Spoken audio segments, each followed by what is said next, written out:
It's kind of close. I hate that I'm up so close. You see how I look at center right now?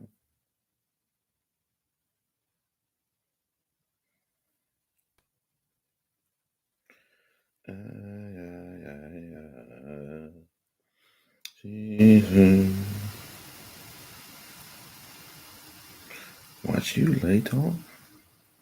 What's up, Nicole Beck?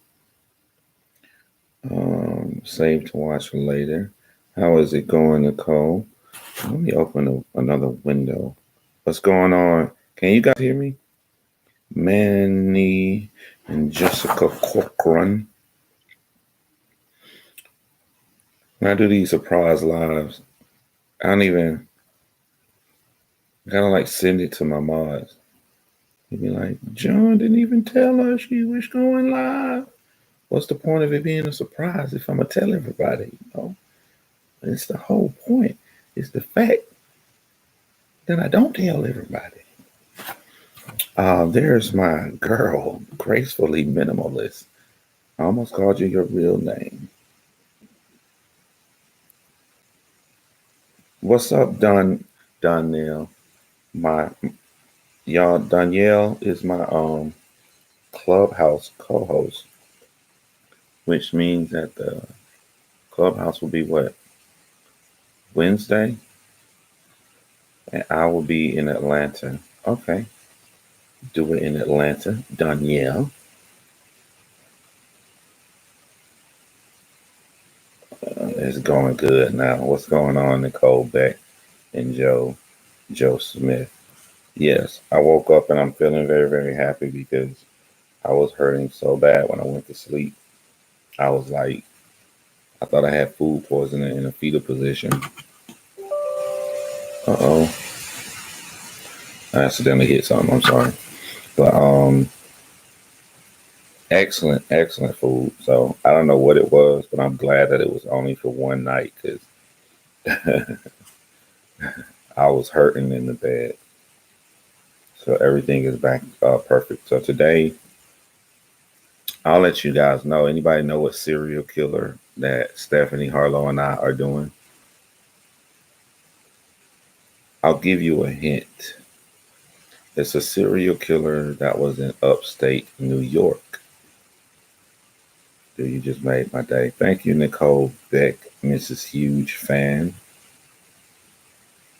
Are you with Stephanie? Yes, I am with. Well, I'm in my room, but I'm staying here with Stephanie. Yes, Joe Smith, and she's probably, if she's awake, then she's gonna watch this. That little sneaky. She watches. She be watching all lives. Stephanie be watching my John Hinge lives too. Tell you that the greatest thing a friend could ever do. I'll tell you how long. And we're going to be a guest on the Aaron Bender podcast. That will be today, if you're available. 1 p.m. my time. That would be perfect. Yeah, so we got a busy day. Today we will be shooting for the What's Up reporting live from my sofa. Thank you, man. I really appreciate that. You guys, if you have not subscribed, you should subscribe to Reporting Live from my sofa. You remember when I told y'all like there are YouTubers that'll cover like new cases while they're out, or like the Orson West, the two little missing black boys in Cali? Well, Reporting Live from my sofa is one of the good people who actually has something to talk about and then not just doing it for clicks and views. Very, very good dude. I vouch for. So I highly recommend you guys go to Reporting Live from my sofa. It's been, I can't remember the cases, but there's been several cases like when I try to do new stuff and I try to quickly go and try to get all the details on that case to cover it. All those times I did go over to Reporting Live from my sofa when he covered those and got the information from him. So if I look at that channel as a good channel to look at for info, then you guys should check him out too, man. Got great personality, good guy. Tell Stephanie to do a video about Israeli keys. not really covered a lot and truly one of a kind. I will definitely mention it to her. Um, but yeah, so on my John Hens channel, I'll go over, right? We was looking at my John Hens channel. It was so funny the first night I was here. And Stephanie, I was like, any I'm about to delete any community post or any video mentioning these group of people that follow me and try to bring me down to their level and shit, right?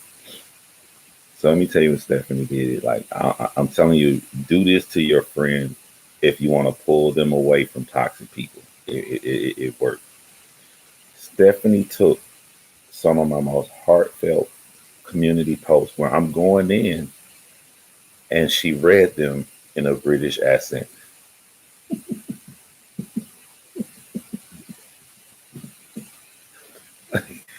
Like the weirdest advice could reach people in so different ways. I'm talking about she takes community posts where I'm like, you think it's funny, you guys think it's funny to go around on the internet to harass and bully and bother people. Where I'm like really feeling it. And she was like, you guys think it's etc. You think it's fucking funny. Just to hear it in that British accent, it just did something to me to just said, even at your most heartfelt, John, this is stupid. And you shouldn't even be responding to people. You should just stay focused on even like I don't know what it was when she hit that word, etc. Etc. And then after I got the point, I'm like, you can stop. She wouldn't stop. She just kept going. Next post. The next time a friend comes to me and they're worried about something they should not be worried about, I'm just gonna spit everything they saying back to them in a British accent. I won't forget. I won't forget. If she comes through the door, I'll tell her. So if you go back and look at the John Hens channel, a lot of lives and community posts have been deleted and cleaned out for good. Yes, I remember the two little boys. So I also, Ian, you heard that. So yeah, anything remotely dealing with somebody trying to bother me or harass other people, all that stuff is gone from John Hens. She cured me with the British accent. It's like over for good. But he thinks too much for real. Haters are the best motivators. Yeah, but haters stop you from doing what you love. They stop you from, you know, we got millions of people on the planet, and I think that people need to take turns fighting off negative people, but it shouldn't be one person that's continually doing it because if you continuously fighting off negativity, then you're continuously not doing what you're supposed to do. And there's a lot of stuff I want to do. I'll let y'all in on a secret too.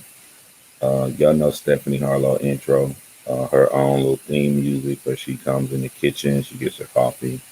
Uh, I'm gonna recreate that. I'm gonna do it, but I'm gonna amp it up. It's gonna be funny. Um, and also my mods, they don't even know this because I haven't even said anything, but they like posted. They posted this story of this kid named Emmerich Osuna. And right before I went live, I pulled up Emmerich's story, and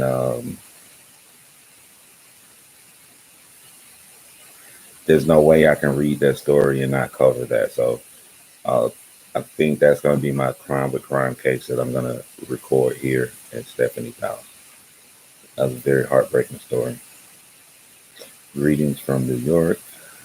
One of the things about you, John, I finally made it to a live stream. Hello, everyone in chat. Hello, Scout Inquirer. I'm sorry.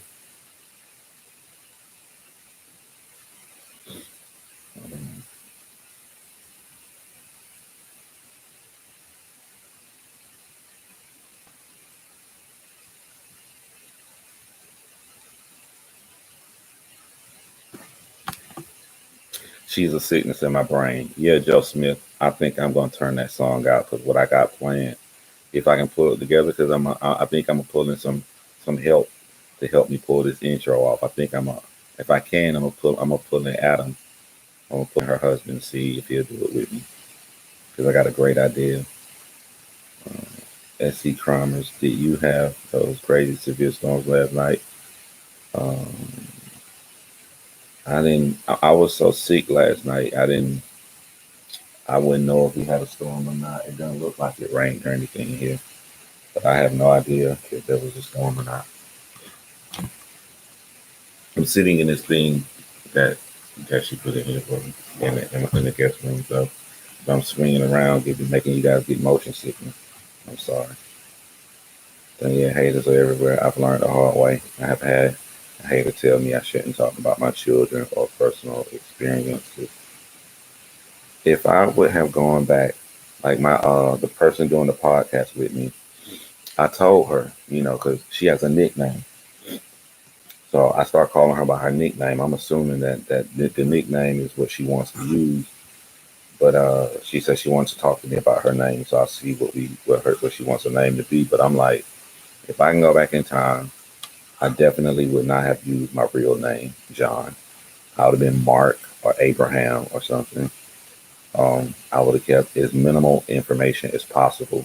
Because years ago when you came on YouTube, you didn't know how bad it was. So like you like tell people, oh, I live in this, or if you live in a small town, I don't do any of that stuff now. Like even with where I live now, I will never take a picture in front of a mom and pop store because I know crazy people on the internet, they know that there's only one mom and pop store. So they'll Google that name and they'll find out what town you live in. Like the crazy stuff I've seen on here. If I can go back in time, I would have done a lot of stuff differently. One, John detour to Charleston, please. Why does it keep trying to set up something? Stop that.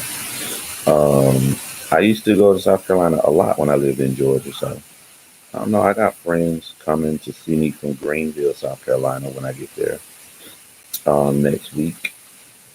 But maybe not on this trip, but I'm sure I'll be in Charleston. As a matter of fact, who said that was Charleston Amy? What's up, Charleston Amy? I haven't heard from you in a minute, man. Where you been at, Charleston Amy? I did change my name, but another YouTuber got my real name. Uh, what's up, Rosaline? Yeah, I got to talk to you about that. Make sure you good to go on your new channel. Hey, John, I'm so excited that I'm getting to catch you on the live. Appreciate that, Bake Cake. Appreciate that. That would be huge if you can get hilarious if you can get Adam involved. Glad you're feeling better. Yeah. Like I knew Adam was gonna be cool, but he's like 1,000 times more cool than I thought he was gonna be. He's a really, really great dude. And we've already been like shooting like scenes for our little documentary together where we sitting around talking.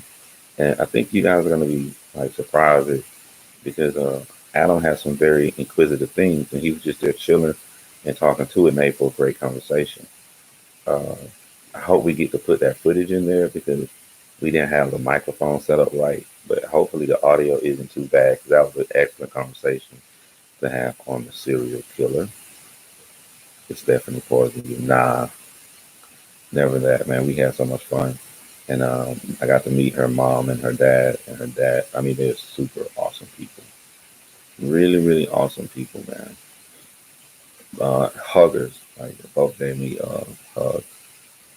Even show pics of my family in here. Um, yeah, just don't pay attention to it, please. Um, but yeah, I got to have a lot of fun. And I'm one of those people that when I meet both of your parents, I like start looking at every little thing that they do to see what you got from them. Um,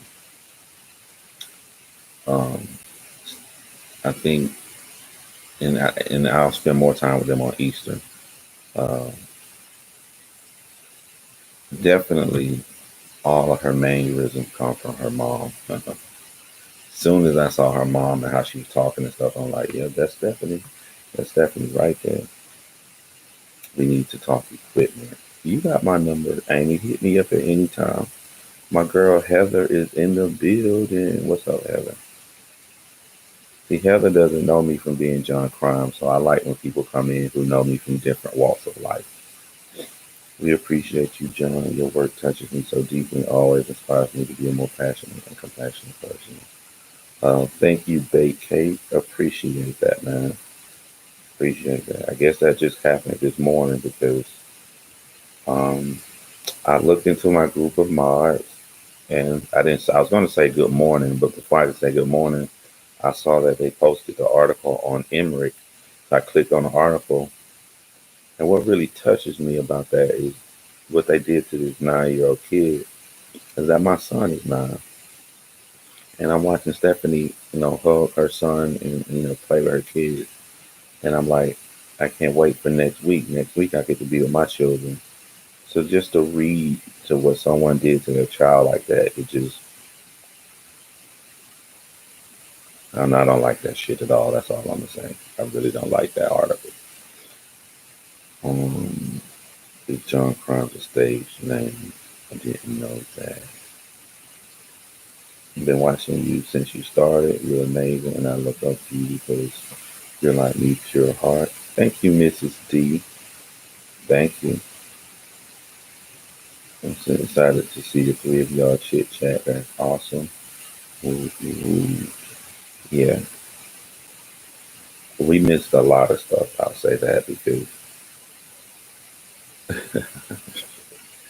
y'all saw that GIF or GIF, whatever you want to call it, that I put up of us dancing in the store. We was doing the Junebug challenge dance. I'm like that whole trip inside. We were shopping for mics because I forgot to bring my mic. That whole trip inside the store was just funny and awesome. It was just like classic footage of two like brother and sister being silly and just having a good time. Like that should have been in the blog. That was an awesome time, but I know we'll do it again. New subscriber here. Good morning, John and chat.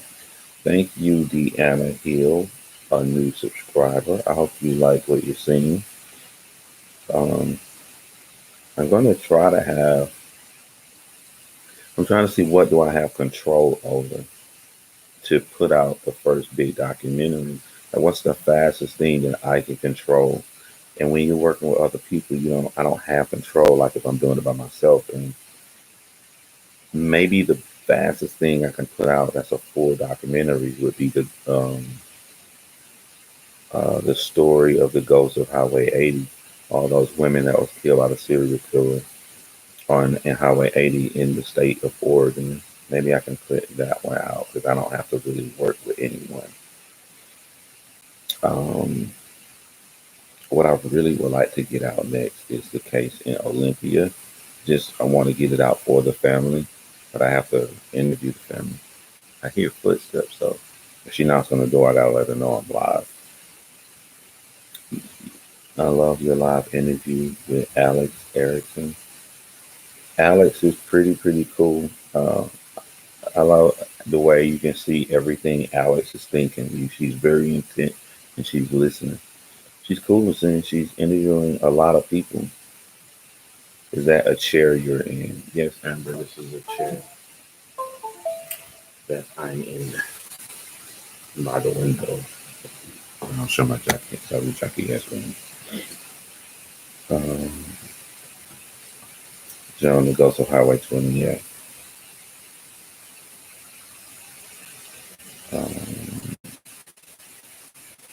everything, only thing I say I want to do that one as a documentary is because everything else is people. Um, I'm trying to set up an interview to cover the case where the lady threw her children off that bridge. Working interview with the author of the woman who did the book, so I need her. The family in Missouri. I mean, it's like that's a lot of family members that I have to interview and on camera interview, and I'm working with someone to film that because I'm not going to fly to Missouri. So maybe the Ghost of Highway 80 would be the next one that I put out.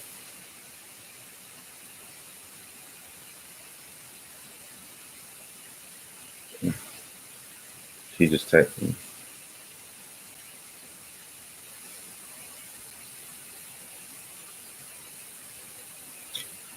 And I just told her that I'm live.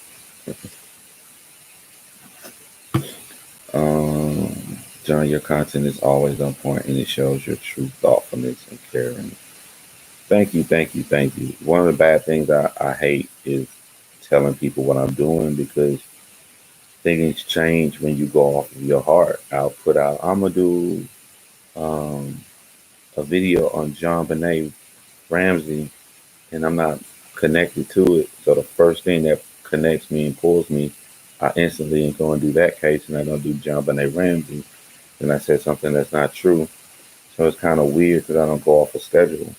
Like I never in my life heard of this Emory kid until this morning, and like he just got moved to the front of my Crimes for Crimes, and that's gonna go right into me covering the Adrian Jones. So I think this is one of the bad things is when you go off of your heart. But no matter how my erratic my planning may be, I try to put everything I got into what I do, and I guess what's the words they say? Tell my truth, or I don't. I get a lot of love. I get like 99% love, but on the 1% love that I don't get, a complaint is I put myself into the story, and I'm like, to that 1%, I say, first of all, I'm an open-minded person, so if I get a lot of negative comments, like a bunch of people, like where it's a majority, then I have to rethink it and change how I do stuff. But I don't change how I do stuff because it's such a small percentage that has that issue. But I don't understand how anybody can do true crime and not put themselves into it. Everybody you watch put themselves into it. They may just don't say it out loud. But like if you have a mother like Stephanie or a mother like Danielle Holland and they're doing a case on the kid dying, they putting themselves into it. They looking at themselves about I keep doing it again, about like if they were a mom or if it happened to their children or if they got a story that happened in their life, they're relating to this similar case and they're talking about the story that happened in their life. So everybody, and I don't even think it's just the creators who make it. I also think that you guys watching, you put yourselves into it.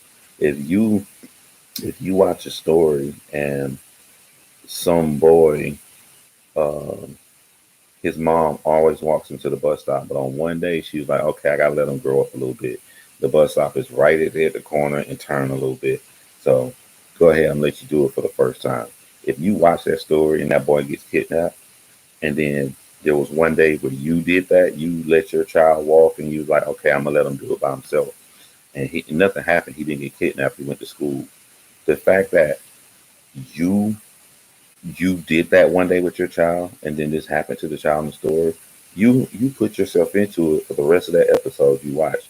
If this is like an investigation discovery or for YouTube discovering it, you're thinking about, oh my God, how that could have been you. So when I tell, so if I put, like, let's say, to pull out the Jaron Lockhart, I told a story about how my uncle killed himself, killed his family and came in the backyard. He didn't kill me. He went in the house and killed himself. Um, when I say something, I'm thinking that you're relating it to what happened to you. Um, if I say I forget the little black girl in Texas, but her stepfather allegedly killed him, and in the surveillance footage, the little girl was walking behind him. And when I watched it, I said, I will never walk behind. I'm sorry. I will never walk in front of my children ever. It just won't happen. I don't care how old they are. I'm programmed to walk my children in front of me. I'm thinking that you guys are thinking about yourselves. I'm not thinking that you're thinking about me. I'm thinking when I say that, you're thinking about like, yeah, you're right. I don't walk. I don't let my children walk behind me either. So on basis, I try to use familiarity with the case I'm covering, and it makes it more personal to me, and it makes me pull of how strongly my heart and I can have compassion for the victim. Those things don't just come out of nowhere. You have to have a mental connection to that for those to come out. So me putting myself into it is you're just gonna have to accept that because I don't want to change and I don't do it on purpose. It just if it naturally comes, it comes. If it don't come, it don't come. That's not what she said. Might be 20, Highway 20. Here's one we covered it on my John Hinge channel. and I showed the documentary on there. So whatever highway, I think it's Highway 20, whatever it is, that's the highway I'm going to do. I decided to pull back on Oren and Arson West case and only do law enforcement updates because all the YouTubers involved trying to silence others. And if you don't believe their narrative, look out. Scott Reich, I saw his video last night on the 100-day update of Oren and Orson, and it was the greatest update I have ever seen. Greatest update. Scott Reich update on Oren and Orson, the Cali boys, took 30 seconds. And it may have been shorter than 30 seconds because, and that's what I'm saying. Like, I just ask people to be honest. It shouldn't take you 3 hours to do an update on Oren and Orson because there's no new information. And that's what Scott said. Scott said, okay, we've reached the 100-day mark. Here's the update on Oren and Orson. Nothing. That's the truth. There is no update. You know, like, if you're going to do a 100-day update on Oren and Orson, what do you care about the most? Are you caring about Oren and Orson, or are you caring about the word 100? Like, 100 is a nice even number, 100, so you feel like something big should happen, even though literally nothing big has happened, like nothing, you know. And I had really in-depth conversations with Stephanie about this, and someone else too. Like, I don't know. Everybody's different. Like, it's called YouTube. You do whatever you want to do. It's your channel. I'm just saying, like, I told Stephanie, I said, what do you think with my channel now? If I took the way I make videos, the way I do documentaries, and I just would have rolled the Nicole Kessinger train. Like, I guarantee you I've been at like 200,000 subscribers. If I just would have put well thought out documentary and video series on Nicole Kessinger. And then after putting that out on Nicole Kessinger, I revert back and I made videos all about Lori Vallow. And then I started doing a weekly update on Oren and Orson, even though there's no new information. I guarantee you my channel will be amazing. But when we had this conversation, we were sitting in the car and she was like, but you wouldn't be happy with yourself. And she drive, I wouldn't have been happy with myself because I'd have felt like I'm tricking people to give me their money. Because I know in my heart, I don't feel like there needs to be that.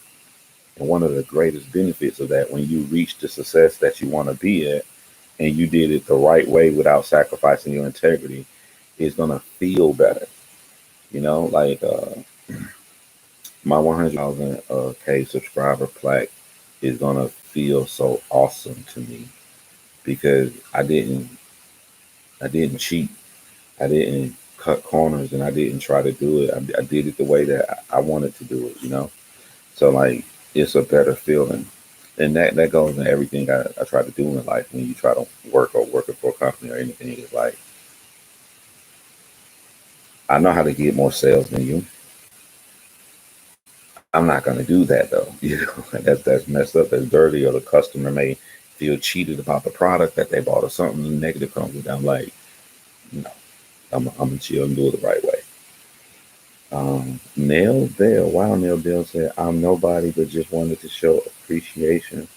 Thank you. Your stories have left footprints that are unforgettable and made me a better person. Wow, thank you, Nail Bell. Like, screw COVID. If I see you, I will give you a real big hug. Really, really appreciate that, Nail Bell. But your first sentence is incorrect. When you say I'm nobody, you are somebody. We're all equal, and I think you have to be shocked at how much the things you see from me comes from the advice of others. It should be about the boys. I'll check out Scott. Learning is the key to becoming passionate. Yeah. When I was watching Scott Rice last night, he said he's gonna do a 100-day update on the Oren board. I was like, there ain't nothing to talk about, but I'll keep watching. I watched the video, and when he got to it, he did it in sort of the middle, latter part of the video. I couldn't believe it when it was over in like 30 seconds, and I was just sitting here like, wow, like that really impressed me that Scott did that. He didn't try to, like, Scott just tells you the truth. You know, there's a lot of information, or Scott may break down a law that we think, but it's not true. He like there's a purpose. He's not just milking stuff. There's an actual purpose. So I like that. Watch Mayor's update. That attitude, unfortunately, is common throughout the community right now. Scott Ingram said, "I mean, as an adult and parent, grandparent, we can definitely relate to some of these stories and have empathy for the victims." Yeah, I don't think nobody watching true crime and don't empathize by using what happened to them. I just don't believe it. I just don't believe it. I think every episode, I think you if you got a son and you watch Gannon Stout, you thought about your son. If you got a daughter and you saw John Benet Ramsey, you thought about your daughter. Like I think I think everybody does it. But since I'm the one hitting record, I tell mine. I say, well, this happened to me at this one point. I've been watching the DC trial, and I do not see how you can separate emotion from facts. It seems impossible. Yeah, man. Like I caught it on the plane, and I caught some the first night I was here. When I come upstairs to this room, I normally look up more stuff on the serial killer we covering, or how to record on this new thing we got, or I'll check out some of the footage from the case, from the George Floyd case. And I've been hearing some crazy stuff. I was really interested in watching because I wrote articles for mixed martial arts journalists. So I was really listening intently on the what do you call it, testimony from the mixed martial arts expert. And like, man, if I was him, I don't know if you saw him on the stand, but like, all you got to do is be honest with your feelings. You'd be surprised at how many people agree with you. And I'll give you an example of what I mean by saying being honest with your feelings. Type of one, if you saw the George Floyd case and you saw the mixed martial arts artist testimony, he did something in his testimony that I didn't think that was necessary because he didn't trust the jury. He didn't trust that people are human beings and they're going to understand where he came from. What he did was he kept trying to deny that he got angry. Brother, there's nothing wrong with you getting angry. All you had to do is articulate why. The defense was trying to show that the mixed martial arts person were angry at the police. If I was him, I would have looked directly at the 12 jurors and said, yes, I was angry. I was watching a man through my expertise of mixed martial arts and chokeholds. I was watching a man in a position for well over the extended amount of time that I knew was going to lose his life. Just be honest with yourself because it's a lot of time wasted when the defense asks you, but you were angry. And then the guy was like, no, I wasn't angry. Then the defense was like, at this such a time, you cussed out the cops. At this point in time, you called them names. At this point in time, the cop walked back. You still called. So now it's a bunch of nonsense that's going on.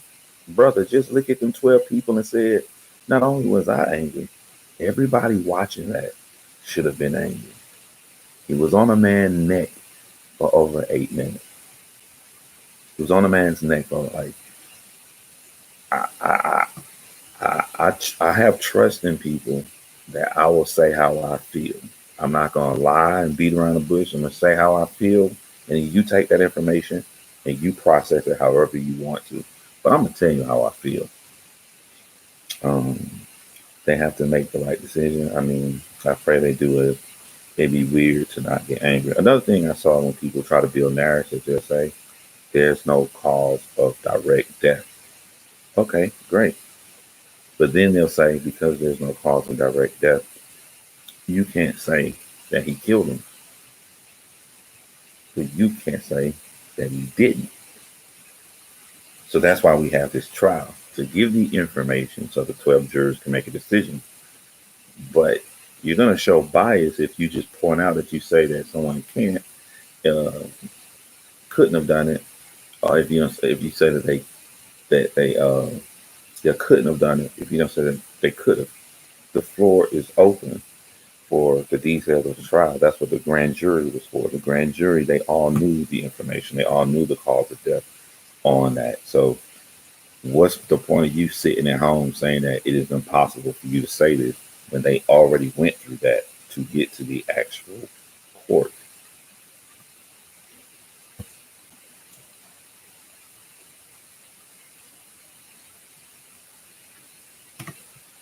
People are so hateful. I just cannot believe it's 2021 and it's still that way. Yeah. Yesterday was tough watching all those videos from different body cameras. I didn't get to see any of the videos. I heard about them. I also heard too that there's videos of what my mom put in there. Um, police released body footage camera. Police released body camera footage from the day Alex Cox died. I am interested to see what happened to Alex Cox since his death is such a mystery. Let me go back and read some of the comments. I shared something on Discord and I want to hear some thoughts. If you guys on there don't mind letting me know what you think. Didn't want to post all that during John's live. I'll look at it, audience. And how are you doing today? Truly sad that many YouTubers are trying to capitalize on such a sad and heartbreaking cases. So glad we found you. You're so different from the rest. We love you, fan. Choose. Thank you, thank you, thank you. And thank you, Basarat59, for joining the channel members. If you look down the community page, you'll see a lot of posts that you didn't see before. You should have access to see those posts and look at the videos and the lives that we do every week.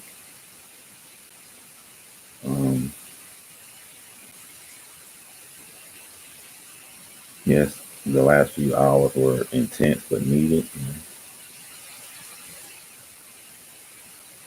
So I'm gonna put this in a video. It's gonna be on one of my cases. It was what happened to me on the airplane. Because after it happened, it kind of reminded me of what I think is wrong with the police department, and I've kind of touched on it in a different way. Um, Also, too, I might as well do this right now because I told this lady I watched her video last night I was going to mention this. So I have to go back into my history of what I watched. It's a woman by the name of Profiling Pat Brown. I'm gonna mention something that Pat Brown said that I think that Pat Brown got wrong. And I like Pat Brown. She tries to be objective. She tries to break everything down. Just because somebody tries to be objective, and don't mean that they're gonna get everything right. And people are people. You're gonna agree with them sometimes. You're gonna disagree with them. I disagree with Pat Brown on what she said. But this is what happened on the airplane, and I want y'all to relate this back to being a police officer. And what I think the difference between police officers now and police officers back in the day. So this elderly guy's on the airplane. I'm in seat C. So um, typically C will be on the aisle on the left. It would be A by the window, B middle, C. But on this Delta flight, there was 2 rows on the left, 3 rows on the right. There was A and B, and then I'm in C, the first aisle seat on the right. So an elderly man was sitting in B. He was sitting right across the walkway next to me. And then a black woman came down, and the black woman smiled at him and she said that's my seat. And so she had, I think it was on row 14, she had 14B. He pulled out his receipt and said, I have 14B too. These people are always messing this up, always jacking it up. And he was loud. Elderly man was upset. I look at the black woman's ticket and it said 14B, her seat. He held up his ticket again and I looked, it says 14A. Easy fix, right? The elderly man moves over to 14A, she moves to 14B, problem over it. Only thing is, he wasn't trying to hear that. He felt in his heart that his ticket said 14B. So she smiled, she kind of tried to, she said, no, I think that's it. That's an A, sir. And he said, oh, this is an A? Oh, okay. So, hey, the flight attendant person comes down the aisle. And the flight attendant person, as soon as the flight attendant person comes down the aisle, he again starts screaming that it says 14B. It 100% said 14A. The flight attendant person sees it says 14A. Now we are in COVID time, so they put a seat between us when it's 3. So on me, I'm in 14C. Nobody's in 14D, and somebody's in 14E. So on our side, there's a space, but on the side with two seats, people are sitting next to each other, and people don't feel comfortable sitting next to each other. So he's really loud. He's really upset. He's making a big scene. The flight attendant person went and found him his own row because he was like, why are we sitting next to people anyway? So he found the elderly guy a row by himself, and the black woman got a row by herself, and that was it. Now relate that to the law. Relate the law of the airplane is the actual law. He's in 14A. He got to sit in 14A. She got to sit in 14B. So according to like the law, we just saying law, but we just really rude. According to the law, if we relating this to police, move him to 14A or kick him off the plane. Move her to 14B. I think that's what's wrong with the police department is that they forget that their job is to de-escalate a situation. If you make de-escalating a focal point, then your outcomes become different. The flight attendant guy who came down the aisle, he wasn't trying to enforce the rules of the airplane. He could have been rude to the guy, and it could have been a bigger problem. The flight attendant person was trying to de-escalate the situation. What's the problem? The old man wants to see, don't want to sit by nobody. I can understand and have empathy for him. He don't want to sit by nobody. I wouldn't want to sit by anybody either. I had no idea it was just two seats on that. So to de-escalate the situation and that flight attendant walked away with everybody happy. I'm cool, the old man out loud. Black woman cool, she can finally put her stuff up and sit down. And then the elderly man is cool because he got his own row. Everybody happy. The situation de-escalated and we went on with our flight. Police departments are showing a lot of them what we see in these situations that they're making it a point to de-escalate a situation. You know what I'm saying? Like, and I don't want to go into specific details because I don't want to undermine the police department. I don't want to say like you could stop down on the curb, like, hey, what's wrong? It's cool, it's cool, it's cool. There's a billion different ways, but I think your brain start thinking differently. Like even when I was a salesperson, there's a different way of me thinking than when I say I want to get this sale, or when I say I want to help this person. When I say I want to get this sale, my mouth is running 1,000 miles a minute. I'm saying all of these different objections to leave them no way that they feel stupid, like they almost feel battered into buying it. And I get the sale, but I can feel when I'm talking to this person that they're a little bit unsure about what they purchased. But I got the sale. That's all that matters, right? But when I switch it and I say I want to help this person, I'm not throwing a bunch of different objections out there. Because if I really want to help this person, the only objection I need is whether they're real concerned. And then I show them how this really helps their concern because I really want to help them. And when they buy from me, they now walk away happy. The conversation is much different, even though we're looking for the same outcome. I would like to have a sale, but the conversation is different. So the outcome is different. I think a lot of policemen have forgot the part of the conversation to de-escalate a situation. I think this is the rule. Do it. You don't want to do it. You're gonna get in that car with the handcuffs on. I don't care if I slam you down. I don't care if I sit on your neck for 8 minutes. You're gonna do what I say. That's just my personal opinion. Now, the thing I agree with, something that, and if I can find the part, I will play the part that Profiling with Pat Brown said as she covered the case.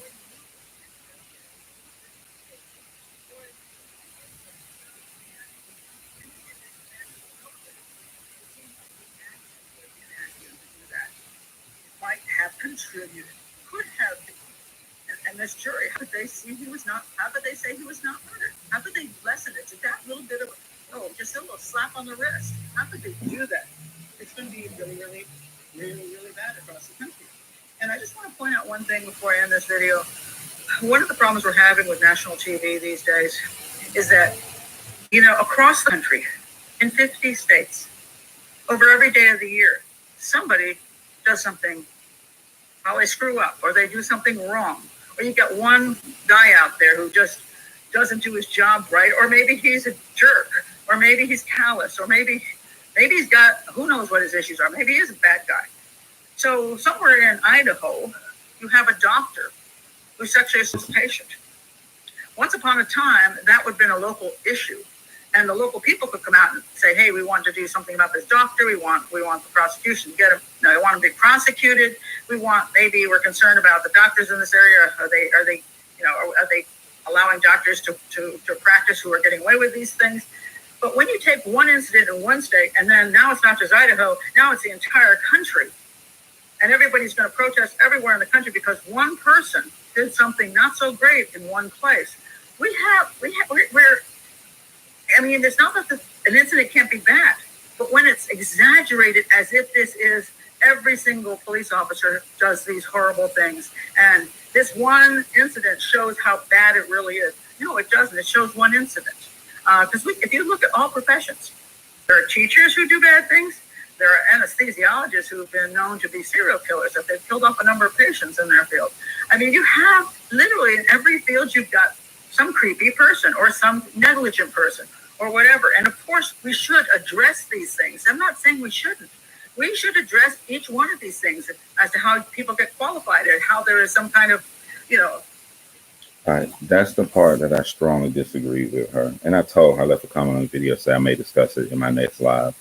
But before I tell you like the details of why I disagree with her, I'm gonna throw this out here because a lot of people are living in fake world where they think that if you disagree with another YouTuber, you don't like them. I subscribe to her channel. I like her no nonsense approach, and I like her focus on the law as she tries to break things down. So I like her. But we live in a real world that you're not going to agree with every single thing somebody says. So go subscribe to it.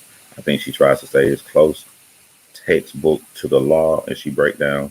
And especially I like seeing new YouTubers come up. So she's kind of new, but she's doing her thing. So I like her. I just strongly disagree with this point. And this is where empathy is very, very important, because as she's saying this stuff, I'm like, I can put this another way, and she agrees. She won't even agree with herself. When something affects you, you see more details than it does to someone that it doesn't affect. And this is the problem we do have in the country that's supposed to be a melting pot of mixed races and cultures. Because this does not affect Miss Pat Brown being a white woman, it's easy for her to say this is one bad incident and nobody should be protesting. It's very simple for her to say that. She have not allowed and done the research to put herself in other people's shoes. Because as she's saying this, the only thing I was thinking about was my video on a Tatiana. Because my video on a Tatiana is a stream of police cases. And while 99% of them cases were them killing a black person, some of them it was killing a white person. The guy in the hotel who's crying for dear life, and he's on his hand and his knees, and they ask him to crawl to him, and they spray him up with an AR-15 because he tried to pull up his shorts as he was crawling. It's easy for her to say this is an isolated incident, but when it's someone that it directly affects, I'm like, an isolated incident? I'll put it in a way you understand. I'm going to tell y'all what she just said to me. Pat Brown just said to me, a man, what if I said, who cares if that woman went for a job interview and the guy who's giving her the interview looked down her shirt or cleavage or whatever and tried to hit on her and she didn't respond back, so he didn't hire her. Women are being treated fairly. That's just one incident. How would you all feel as women if I came on a video and took one case of where a woman was for certain to have been treated wrongly, and I say women shouldn't protest, women shouldn't fight, there shouldn't be women rights groups out there. Who cares about that one guy who did that one thing to that woman? You would instantly feel it in your chest that John Chrymes is wrong, because you have more information on what happened to women because you are a woman. You see it from a different lens and a different perspective. And if Pat Brown took that lens of what happened to women with her being a woman and use that empathy, use it in that range to kind of understand why this ain't no one incident to me as a black man, with how we're treated. when you guys see these cases on television, this is you getting a window. You know how many George Floyds I've seen in my life? You know how many harassments from me and my friends I've seen in my life growing up in the hood? Didn't do anything wrong. How many times we got laughed at, pissed, pulled one of us out of the crowd, just arrested us? You're getting a peek into a window when the case gets huge. So when I saw that part, I was like, I just thought like that's something that should be tapped on, because she said it with sincere.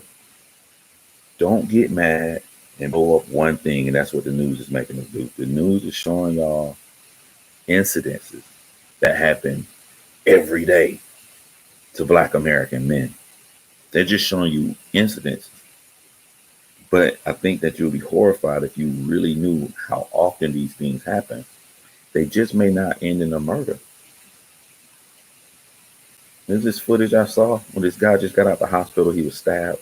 Young Black dude. Still, the wound is still bleeding from being stabbed. He just trying to go home. The police pulled him over in New York City. The license check out. Everything checks out perfect. The police are upset. So what did the police do? They get caught throwing drugs in the car. It took over a year for these two young Black men to get off on these charges. He got arrested with his abdomen bleeding, being stabbed. It took a year, and the public trying to force the surveillance footage out to show that the police planted drugs on these guys. Imagine you getting out of the hospital for being stabbed and almost dying, and a cop plants drugs on you. These things happen way more often, and I wish that we live in a world where people could be open-minded to hear from others, be open-minded to hear the abundance of cases of harassment for being a woman.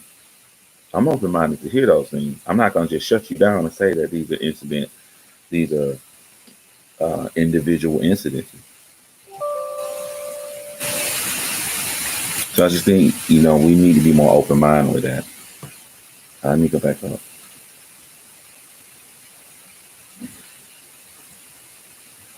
And again, I'm staying subscribed to Pat because I like Pat videos. Just agree with that one part.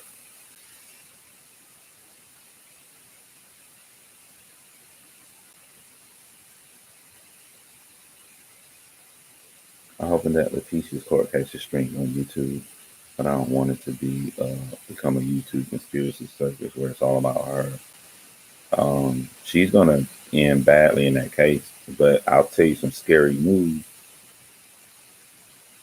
If she had been acting crazy and got a really great lawyer, there's a possibility she can get out. Small, but bigger than most people. You know what I'm saying? So, but she has done too much crazy stuff since her arrest. Another thing I don't want y'all to get shocked about, there's a strong possibility that Scott Peterson can be let off from his new trial. Strong. It's really sad some trolls that need to get some love in their hearts instead of all this hate. I'm praying for them.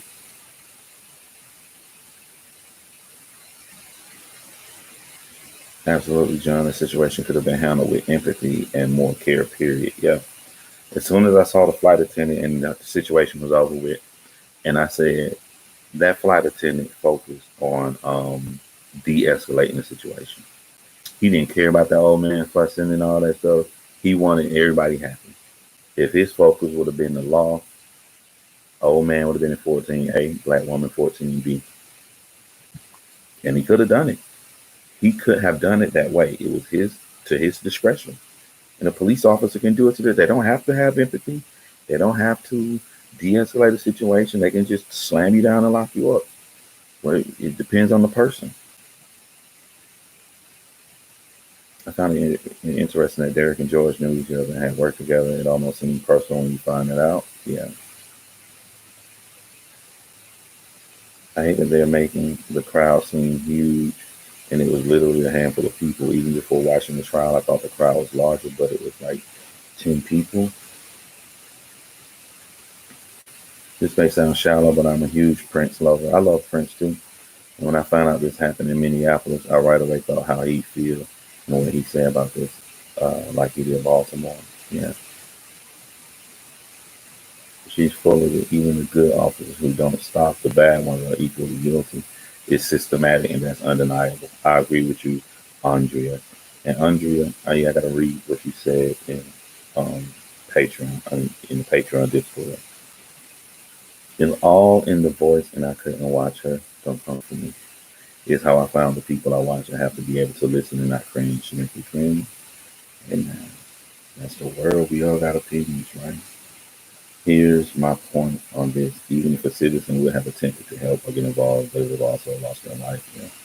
It is true in sales, you get pressure to make as many sales as possible, no matter what. What worked for me and my team, selling with integrity, yeah. It makes for repeat customers, yep. Which, yeah, the repeat, yeah, and less return, yep. But you got some people who don't care about all them returns. They're like, they rather sell 100 and get 40 returns, which means they really sell 60. They rather push out 100 and get 40 returns out of the fear that they might just actually sell 50 with no returns. You gotta just care about people, man. You care about people.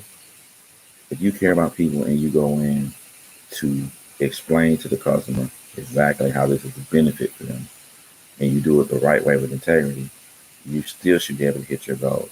If you can't do it that way, um, then maybe it's time for management to make a changes to the expectation. Is right. If you do put an extreme expectation on you, then it becomes it's me over you. I ain't want to try to convince you to get this product you don't need, but I got a family to feed, and then people go to do bad things. I've been very involved in protests because I was standing for George Floyd or anyone who lost their life. Uh, if I was there that day, and yes, it's easy for me to say this from where I'm at, but best believe, I would have gone to jail that day. Here's my thing about George Floyd, and I try to keep it very simple. If take your knee off George Floyd's neck, he not getting up. Your knee on his neck is not to hold him down when it's for y'all. Take your knee off his neck. Take your hand, put on his shoulder. Put your other hand on his head. He is not down because of the knee on his neck. Um, I'm trying to catch up and read your comments.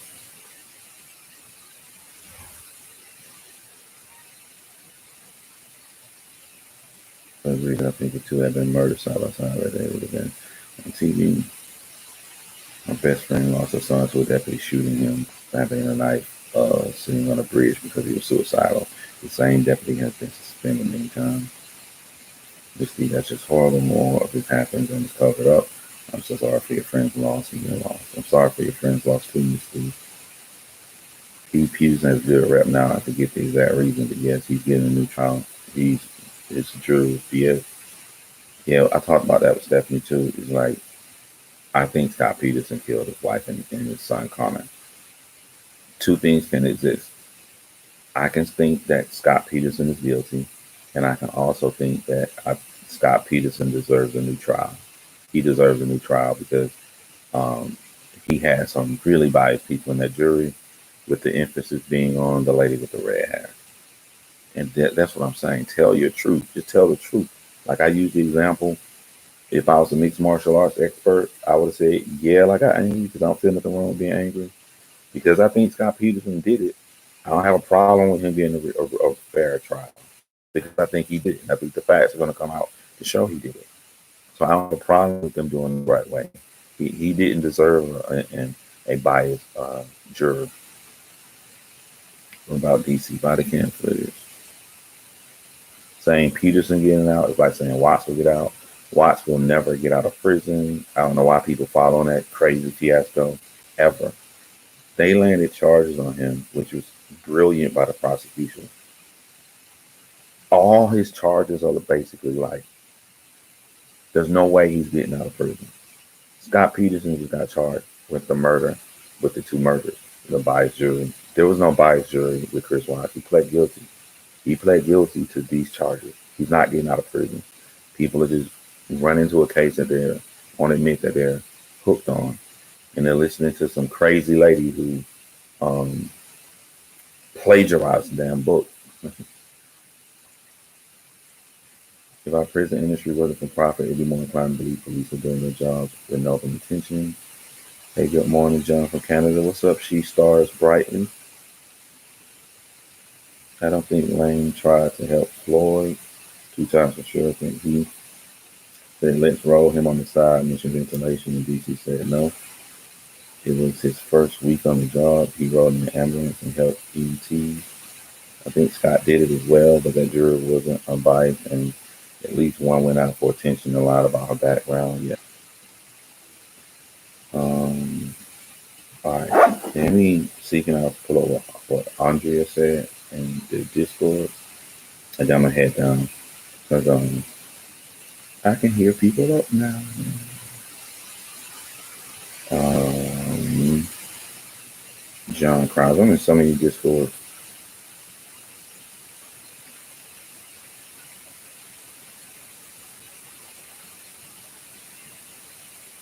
Where is it?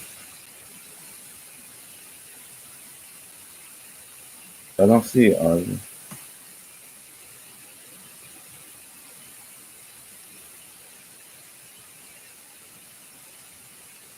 Oh, I see you got a different name. My bad. I wanted to throw something out and then didn't want to do it on John's live.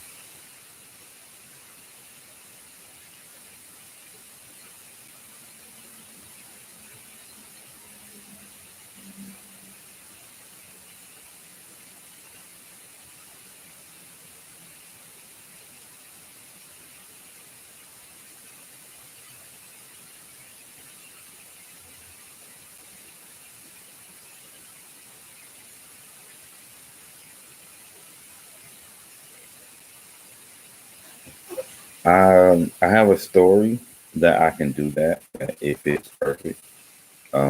If you didn't mind being on camera, uh, I literally have, and I'll be honest, I'll tell you the truth. It was a deep conversation we had yesterday, me, Stephanie, and Adam about Chris D'Elia. I think I'm pronouncing his name right. D'Elia, the comedian that a year ago, all these girls came forward and said that they were underage and he was talking to them. So just hit me up in private when I probably when I leave Atlanta because I know I'm be with my kids and stuff. When I leave Atlanta, just hit me up and let me know, and I'll be more than happy to do it. Yeah. So have you ever looked into the self harm case of Christian? The only video I saw on Christian was Kendall Ray's video because to me it was the first time like really trying to go all in and do like a real documentary, and I thought it was brilliant, man. I was so proud of Kendall Ray when she did that. So that's the only one I looked into. A lot of people are starting to cover that now. I don't know if it's like an anniversary thing or some new information came up, but a lot of people are covering it now. I never thought to do it, and one of the reasons I never thought to do it was just Danielle Holland did an extreme detailed video. I think she had multiple parts on that case. So I just saw how detailed Danielle did it and saw Kendall Ray do it. I was like, this case is good. They're covering it. So it kind of pushed me away from wanting to do it.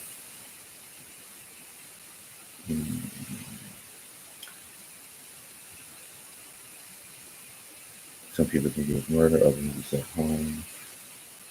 I do have an Amazon wish list. But you guys got to understand, like, and this is even when I date somebody. I feel sorry for people who I date. I don't ask for much.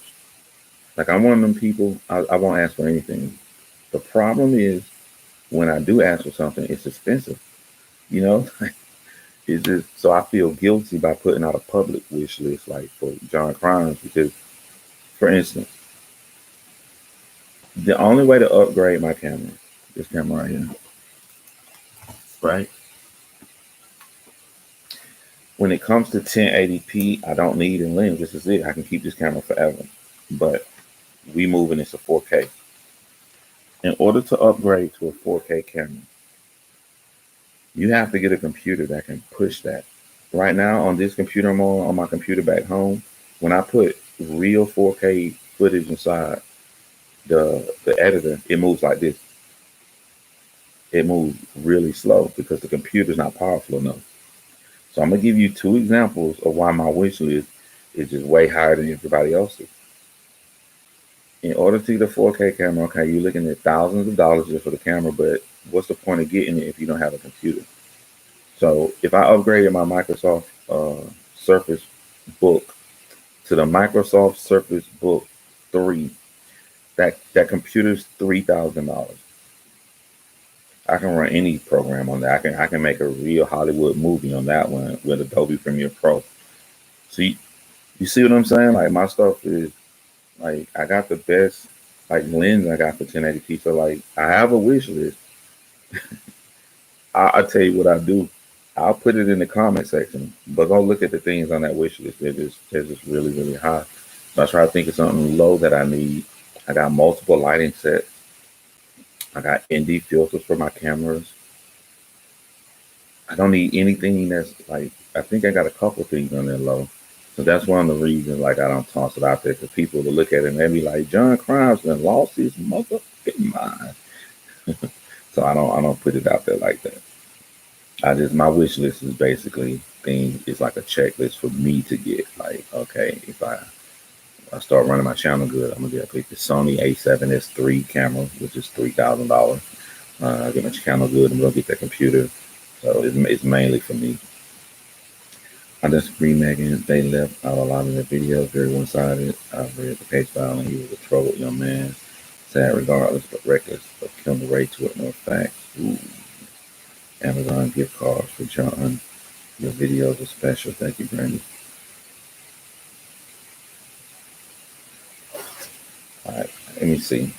All right, watch this wish list because I don't know how to do it. I rarely use this computer except when I leave, but I know I got Amazon on my phone. Watch this right here. Let me pull up the link for John Chrymes wish list and let y'all see your list. John Chrymes wish list.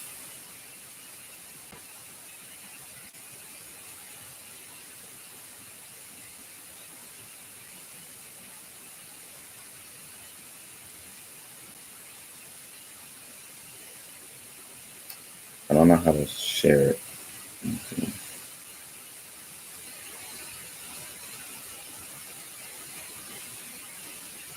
Look at this right here.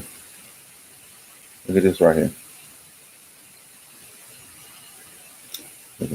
Canon C70, which is a movie cinema camera, not a photography camera, is $5,524.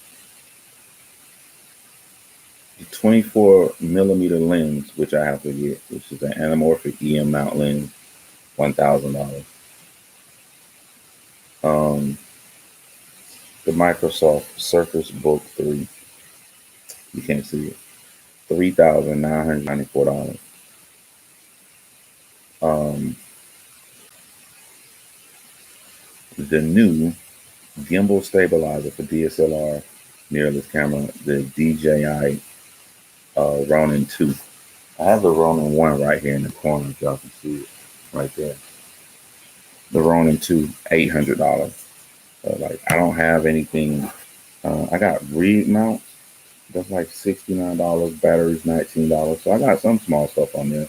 I don't know. I just feel uncomfortable, man. Like I don't know. I've always felt uncomfortable doing stuff like that. So if you did want to donate and you want to receive something for it, you could join the Patreon, and then I take the Patreon money and then I buy the stuff that I want. But I mean, if you ask, I'll put it up.